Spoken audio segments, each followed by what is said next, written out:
Welcome to the Times of Israel's daily briefing. Today is Wednesday, February 4th. I'm Amanda Borschel-Dan here in our Jerusalem studio with editor David Horovitz. David, thank you so much for joining me today. Sure, thanks, Amanda. It is such a pleasure to be here, and it is our first time recording together in the studio.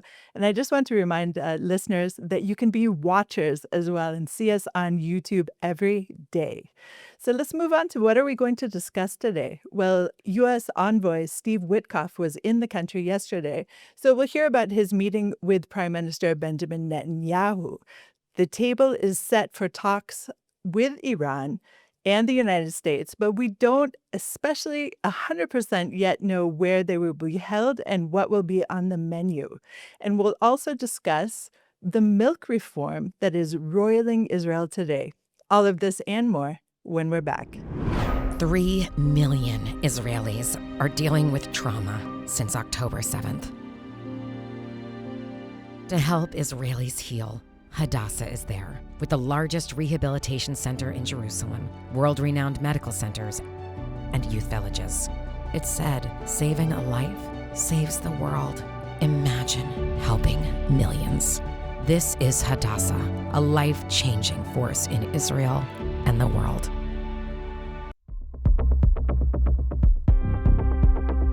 And we're back. I'm Amanda Borschel-Dan here with our editor, David Horovitz. So, David, let's first discuss what happened in Gaza overnight. A reservist was injured when some gunmen came out. How is this affecting the Rafah crossing and other things of note in Gaza right now? As far as we know, Rafah is open again. I think you could say for the third day, although on the first day it was really sort of a test exercise. And even yesterday, the numbers coming through are not terribly high. I think there was maybe a dozen people who've been allowed into Gaza. It's very fraught. It's very complicated. And then you add the fact that we saw in the most tangible way that Hamas is not destroyed, for sure not. Remember, it still controls something like half of Gaza. It is violating the truce. And therefore, although there is, in a way, opening Rafah is, progress in phase 2 of President Trump's broader Gaza plan. But there is, the core element, I suppose, of that second phase is that Hamas must disarm and Gaza must be demilitarized. Hamas is not disarming, as an extraordinary comment from a very senior Hamas official last week said, actually, we've never even been asked to disarm. I don't believe for a second that that is the case. I assume that's a kind of economical with the truth kind of answer.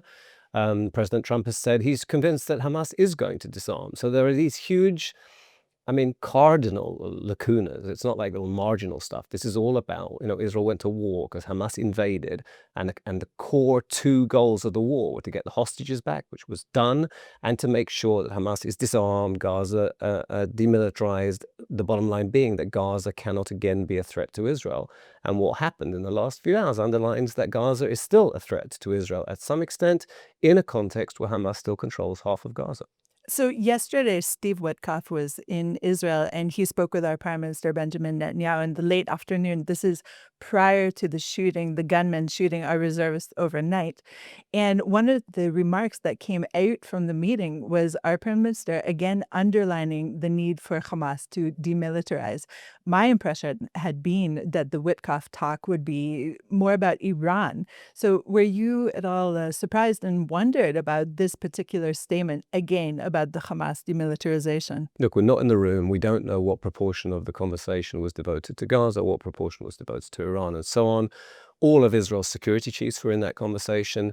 There's no doubt that a lot of it revolved around Iran, and we'll talk about that in a second. But presumably, Gaza was there. Gaza is an area of acute concern.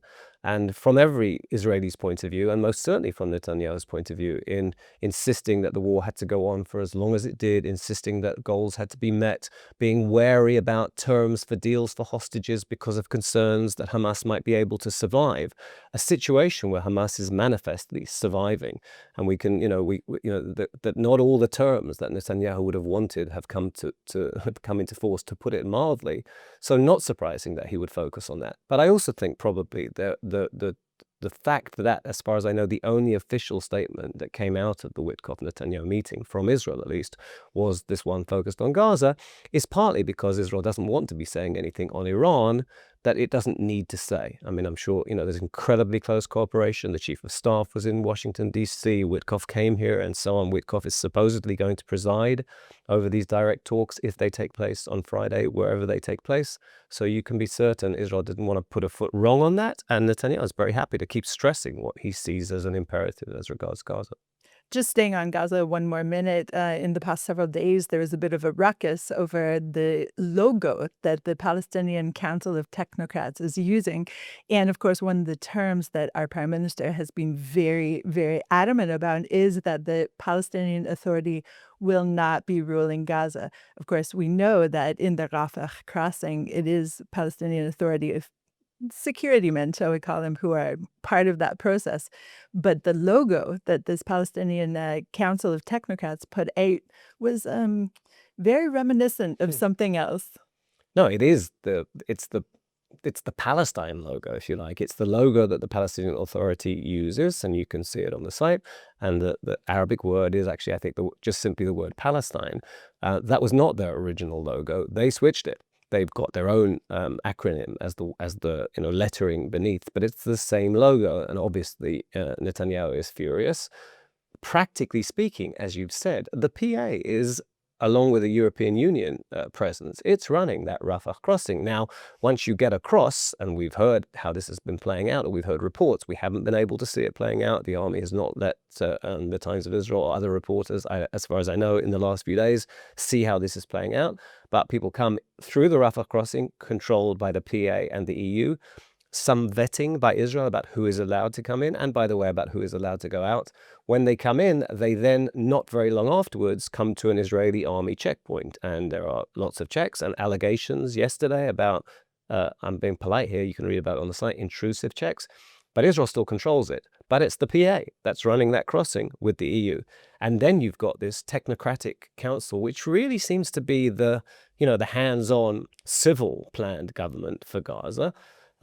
They basically said, hey, we're the PA. Now they kind of are the PA. And Netanyahu admitted last week there's almost nobody in Gaza who's not of any weight, who's not either PA or Hamas linked. But this is really an in-your-face. You don't want the PA in Gaza. Well, first of all, we're at the crossing. And second of all, we are the PA. And therefore, a lot of anger in Israel. I heard suggestions that they might rethink it. As of now, as far as I know, that's the logo. Let's go to a short break. What if prayer doesn't work? This question strikes us as a distinctly modern one, an outgrowth of the slow disenchantment of the world. But in truth, the question is an old one, and one given space to breathe here. Welcome to Thoughts and Prayers. I'm your host, Jessica Fisher. Join me on a deep exploration of the relationship between religion and modernity through personal stories, classical texts, and conversations with leading rabbis, scholars, and educators. You're almost not supposed to be doing this interview. Our prayers accumulate on God's doorstep, piled outside like an unimaginably tall stack of letters. We cannot give up on the relationship because God doesn't come to the door as quickly as we may like. So let's keep knocking. Perhaps the gates of compassion will be opened. Join us every week on Thoughts and Prayers wherever you get your podcasts.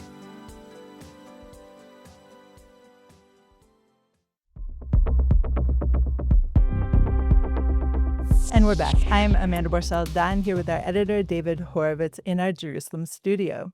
David, last night we heard reports of a drone from Iran being struck down by the U.S. because it was approaching too closely to an aircraft carrier in the Arabian Sea. So tell us, first of all, what do you know about this drone and how does it tie into these nuclear attacks that may or may not happen on Friday? Well, I think Iran is trying to flex muscles and show how tough it is. And it's not reports. There was an Iranian drone that was shot down as it was too close to the Abraham Lincoln. So the US shot it down. And not long afterwards, there was some kind of proximity to an American flagged tanker and so on. So there's little skirmishes, you would say. And there's behind the scenes, and in some cases publicly, a great deal of maneuvering about what President Trump claims are already talks between the US and Iran, but they're not in a formal framework. They're scheduled for Friday. They were intended to be in Istanbul. It's not clear that they will be in Istanbul, potentially in Oman. Maybe the US has agreed to this, all not confirmed as of this moment. The talks are going ahead as of this moment. We shall see. And Iran is setting demands. This is in the context of several weeks ago now, massive protests in Iran against the regime, economically triggered, but became very, very widespread. An incredibly brutal crackdown with all kinds of conflicting reports, but a lot of reports claiming tens of thousands of people were massacred by the regime. And the question of whether a moment was missed in that the US administration could have done more to encourage those protests, and President Trump had signaled support for the protesters. Reports that maybe he didn't go ahead quickly, among other reasons, because the American forces in this area were not sufficiently strong, and especially defenses for American troops, American soldiers, American military assets, but also defenses for Israel. There have been reports, I don't think they've been denied, that Israel was concerned, that we had a war last June. There was an incredible array of forces that helped protect Israel. Israel came out of it, with heavy damage, with 30-something deaths, not minor, but it could have been much worse. Iran has a very potent ballistic missile program. It was targeting civilian areas as opposed to all over the place, and therefore the damage was severe.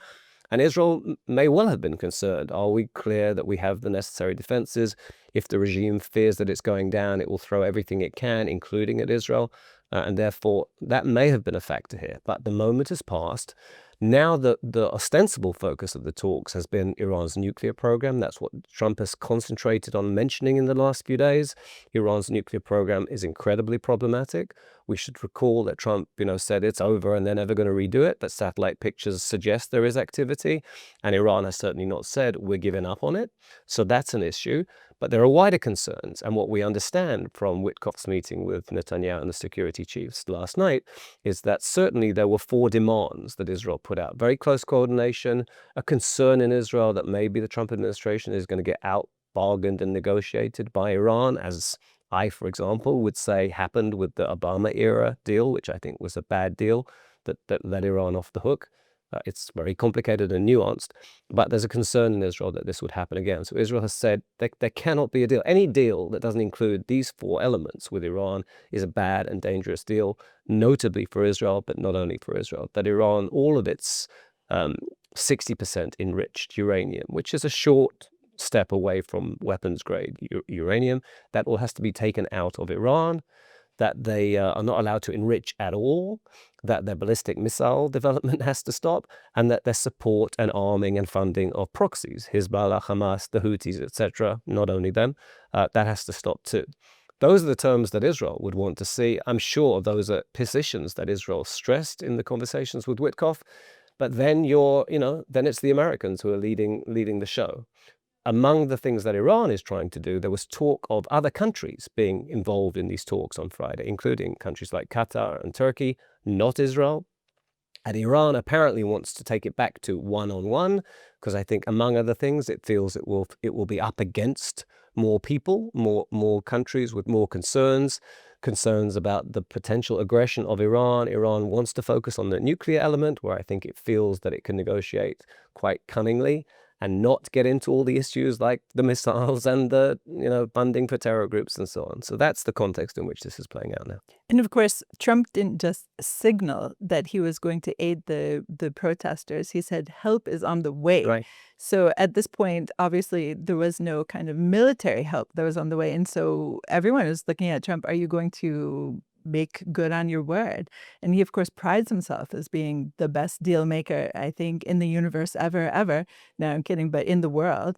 And there's a lot of pressure on these talks. So one really has to also wonder, is this just a big bluff? Just ahead of the June war, of course, there were negotiations. So it's impossible to know this, but what are your feelings on this? So first of all, absolutely, that is a suggestion that and there's an understanding, I think, quite credible, that America is not as quite ready as it would want to be. And one of the things that I said about defensive capabilities as well, it takes a while to get all your assets into place. There are missile defense systems, for example, that were here ahead of last June that I don't think are quite in place. Israel has its equipment. We know You're about talking that. about the THAAD For battery. example, the THAAD, and maybe not only the THAAD, but certainly the THAAD. I'm not sure it's ready and deployed. So there may genuinely be not so much a bluff. We're not ready. We're talking. If they change their tack and are less obdurate and less stubborn and are prepared to compromise, maybe it can still be averted. We're not actually ready yet anyway. Or it could be an elaborate bluff and at a key moment, or we could be heading for serious diplomacy with potentially very good consequences and more likely, I would think, not good consequences. As Trump would say, we'll see what plays out, but he's the person who's determining this. I think the Israeli sense is that Trump is genuinely trying to give diplomacy a chance. And in a way, we should be very happy about that. But we're also somewhat worried because there's concern. Again, you're up against Iran, which is very effective at negotiating. And the little skirmishes yesterday suggest a regime that is feeling a little bit more confident and is prepared to sort of, poke the finger in the eye of the Americans. That's a little worry. So Israelis perhaps are still stocking their safe rooms with shelf-stable milk, among other items. And here in Israel, there's an uproar over the milk reform. Yesterday, there were threats of stopping the milk supply. That did not happen, as far as I'm aware, and it has been renewed. But today, convoys of farmers are on their way to Jerusalem to protest a milk reform that was laid out by our finance minister, Bezalel Smotrich. And the idea behind the reform is to help the little guy, but in the process, he may be having the farmer step in something a little nasty. So, David, what are you hearing about the milk reform, first of all, and why are the farmers upset? Okay, it's so complicated, and there's, even the word reform. I mean, the word reform for me carries connotations of something positive, right? But it's so poisoned already by the judicial reform. Right, which is, I would say, not the right word to use for that either, which generally we don't at the Times as well. We do sometimes. Anyway, if you had every representative of every strata of this dispute in the studio with you now, they would all, with great earnestness and passion, argue that, we're the people who are suffering here. We're the people who need help and salvation. So I guess the little guy at the end is the Israeli consumer. So the Israeli consumer is potentially suffering, as the Israeli consumer suffered before in the world of dairy produce, when there's been butter shortages. There were times when you can only get butter from Poland. There have been cottage cheese, etc. And by the way, I read somebody claiming the original plans here, or maybe even the stated plans by the finance ministry, are more focused on cheese. I'm not going to go there at the moment. You have every strata claiming that they are the people being harmed. You've got a finance minister who's saying, I'm trying to kill this sort of ridiculous protectionist system that we have here. I'm making it easier to import from abroad. That will make it more competitive. You have the middlemen, the conglomerates, who I don't know what they're arguing, and I have the least sympathy for them. I'll come back to that in a second. You have the farmers saying, you're destroying our industry. We don't make very much money. Too much of the profit is actually the conglomerates, the 2 or 3 big firms that control so much of the market. They're the ones who you should be tackling. They're not going to suffer here. We're going to be suffering. And I would say, as a concerned Israeli, and other people are welcome to disagree, there's also the issue of food self-sufficiency. In case we haven't noticed, this is a very little country in a very nasty region with a lack of reliable neighboring friends if we get into trouble. Why would we want to drastically harm a core element of our domestic food production industry? And therefore, me personally, inexpert, and I'm sure there are all kinds of bizarre economic aspects to the way dairy products are produced in Israel. But I would like to think that the government of Israel, really high up on that list of things to be concerned about, are we safeguarding our fundamental capacity to feed our people at a time of crisis? That has to be way up there. That doesn't quite square with this quote-unquote reform. I mean, Israel has never been self-sufficient in terms of food. And there's the great joke that somebody walks into Prime Minister Ben-Gurion's office and they say, Prime Minister, the wheat fields are on fire. And then he says, where? In the Negev. Oh, that's fine. I thought you meant in the U.S. So it's always been that case in terms of things outside of dairy. But dairy is such an intrinsically Israeli product here. And I've joked often on podcasts about cottage cheese, how in the world, Israel has the best cottage cheese, and I dare anyone to prove me wrong. But the question, I think, is also that because of these conglomerates that are they not owned mostly by foreign actors at this point? Some of the ownership of some of them certainly is. And there's basically, I think there's 3 that control 85% of the market. That's got to be a problem. And if that's not the focus of this quote unquote reform, and just again to come back to your Ben Gurion thing, we've seen in the last couple of weeks the Prime Minister making a big deal about Israel's reliance on outside military supplies. We saw him issue what I think are unfounded, not proven claims that because of an ostensible Biden-era arms embargo, Israeli soldiers were killed because the necessary ammunition was not available. It's not clear by any means that that was the case. And then saying, and therefore I've given orders, and over the next decade, we're going to build up the domestic arms industry. I don't think, I'm not making a comparison, but there is another element to capacity to survive here, and that's being able to feed your people. So again, for me, and other people will have different takes on this, that's got to be higher in the weighing of this issue now. Whoever is more to blame, whoever can be dissuaded or taken out of profiteering, but somewhere in that mix has to be, we need to ensure that we can feed our people domestically if necessary. David, thank you so much for joining me today. Thanks, Amanda. Thanks for listening to the Times of Israel's Daily Briefing. Please check out another installment tomorrow. This episode was produced by the Podwaves and Ari Schlacht. If you have any questions or comments, please send us an email to podcast@timesofisrael.com. Until tomorrow, shalom.